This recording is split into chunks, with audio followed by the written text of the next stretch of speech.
Benitez has just done his press conference. What's the thinking about the club at the moment? Well, it's a little bit of a mess, isn't it? We don't really quite know where they're going because they don't know quite where they're going. The thing that seems clear is that Benitez won't be around next season. The question then becomes the identity of the successor, and that much of it depends on where they finish in the league. If they finish outside the top four, then they're going to have to reassess their targets, and I suspect go for someone of the Poyet-Zola mould rather than the sort of leading top manager that would customarily be on the Chelsea shortlist. And Rafa Benitez's press conference tend to be quite difficult because there's only so much he can say.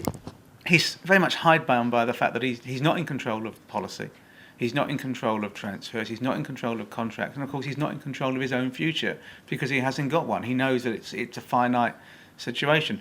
And we've asked a lot of questions which are the same question, unfortunately, which is about the reaction of the fans, which we know is uniformly and universally hostile. And then it comes about Frank Lampard, and he can't answer that because he doesn't know himself. Then it becomes Barr and Torres, and he's talked himself to death over that conundrum.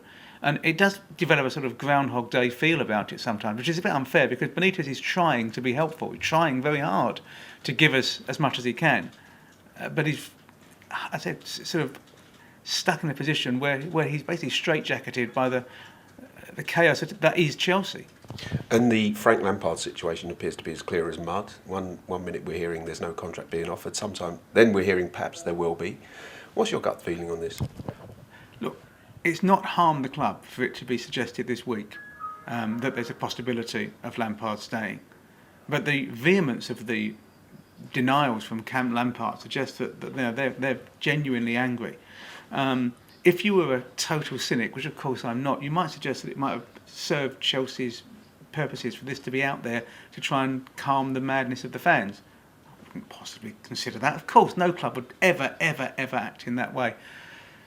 I can't see a solution at the moment because the policy, there was always a chance that Cole would be offered a new deal. The deal was always on the table. There's never been a deal on the table for Lampard. And it seems as if there are certain people within the club who have made a decision that they no longer want him. And a couple of goals aren't going to change that decision. Personally, getting rid of him is an act of sheer folly, utter madness.